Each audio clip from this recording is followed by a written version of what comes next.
This isn't the video I actually intended on making today. It was supposed to be a light-hearted, myth-busting style video based on a rumor that I found online. But as it turns out, there might be actually a bit of truth to this rumor, as you're going to find out in a sec. So for a little bit of context, I just want to show you how I got to this point. So a few months ago, I was browsing around online and I came across this rumor. Now this guy was claiming that he knew a guy that was a guitar tech that told him that John Mayer changed out all his bypass to solid gold audio path bypass. And obviously I just had a bit of a laugh. I didn't think much of it and I just moved on. Fast forward a few months, and anyway, my wife, she's been working with vintage and retro jewelry for quite a few years. Actually, she's got a really cool new website. You've got to check it out. I'll put a link down in the description. But she came across this solid gold wire and I was like, oh man, I have got to try out this silly rumor. I've got 3 different true bypass arrangements to test today. So the first is the industry standard stranded copper wire, which you see in a lot of pedals. Next is the John Mayer solid gold true bypass with the solid gold wire. And then third is the solid copper audio path true bypass switching, which does get requested sometimes by certain musicians when I'm doing custom builds. Now these enclosures that I'm building today are all using the same jacks, the same switch, the same exact enclosure. The colors are different, but that powder coat is just essentially plastic, so it has no impact on the sound. Now I'm going to record a guitar part and I'm going to loop this in Logic back through a pickup simulator pedal so the bypass circuits think that they're getting hit with an actual pickup. And then I'm going to be recording that back into Logic and I can compare them from there. The setup is exactly the same for each test and I'm going to be recording directly into Logic. So no amplifiers, just pure guitar signal recorded directly into Logic. I'm just setting the last bit of this up. Now, John, if you're watching, please let us know in the comments if this is actually true. And also please hit that subscribe button. Cheers, buddy. Right, I'm just setting these sound samples up here, but if you're into guitar mods, setup tips, or just want to see how I do things day to day as a full-time guitar tech here in New Zealand, head over to my website. I've got loads of extra videos and behind the scenes stuff for you to check out. I've got some links down in the description if you want to check that out. But anyway, let's check out this test that I've got set up. We're going to be doing a null test today. Now what that is you invert the phase of one of the tracks and then anything that's different will come out. You'll be able to hear the differences. Anything that's the same will be cancelled. That way you can actually tell if there are any differences between the two tracks. Here is my normal track here. Let's have a listen to that real quick.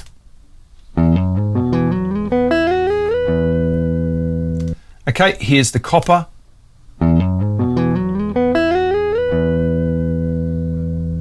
Sounds basically the same to me, and here's the gold.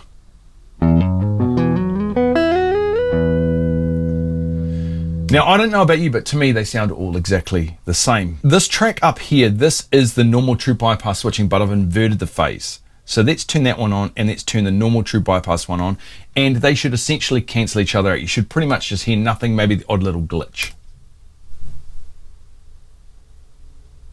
See, so perfect silence. If I put the multimeter on, this is our frequency analyzer. Okay.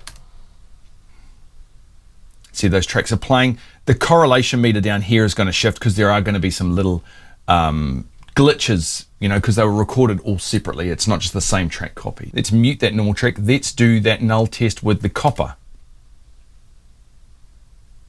Same deal. Nothing. And now let's do it with the gold. And watch this. You can clearly see anomalies and you can actually hear it too. If I turn on this gain plugin just to bump up the gain a little bit, have a listen. If you've got headphones on, you'll be able to hear a difference. Can you hear that?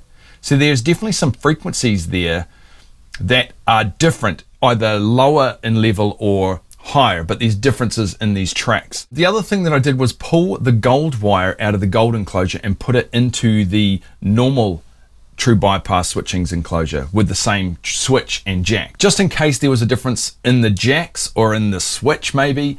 And guess what? The results are still this exact thing, where we're getting clearly some differences here. I wanted to see where this energy was coming from. So what I did is I recorded it through this frequency analyzer and I took a screenshot of all the peaks, and then I did the same on a normal track, and then I'm going to overlay them. Let me just do that now. So what I've got on screen now is a screenshot of that normal true bypass going through that frequency analyzer, and that is all the peaks of each frequency band that were hit during playback. So if I turn that off, that's the gold with the same. So you can see there are some discrepancies here. Some frequencies are dropping and some are going up a little bit. And if I overlay that, if I change the opacity, if you look here down the treble end of the spectrum, you can see that the green line, which is the gold, has a little bit more energy in some of these different frequency bands. And then quite a lot more. See, in the 1K section, we've got a bit of a jump.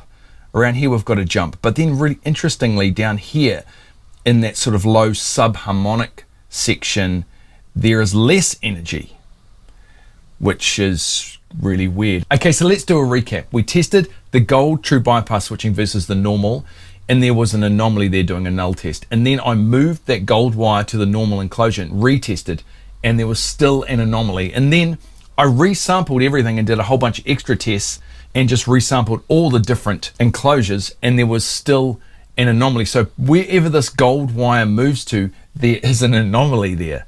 There's differences in the frequency spectrum. I definitely want to revisit this. I'm not 100% convinced. Like, I don't see how gold wire can have any impact on the sound, but that's what all the evidence is pointing to today. I've got a link in the description where you can download these sound samples that I've recorded today. If someone out there has got some more sophisticated gear where they can really check these out and find out exactly what's going on, please post the results down below in the description. That would be awesome. I'd love to know why, because it still doesn't quite make sense. Now, assuming all this is true, at this point, we're not even using an amplifier. And if you add in the amp's natural compression, and especially if you're using an overdriven or edge of breakup tone, it's going to strengthen all these differences. And then if you add on top of that a whole bunch of pedals that all have this type of bypass, you're going to get some real world differences here. It would just be insanely expensive to do. Now, remember, this is just for fun.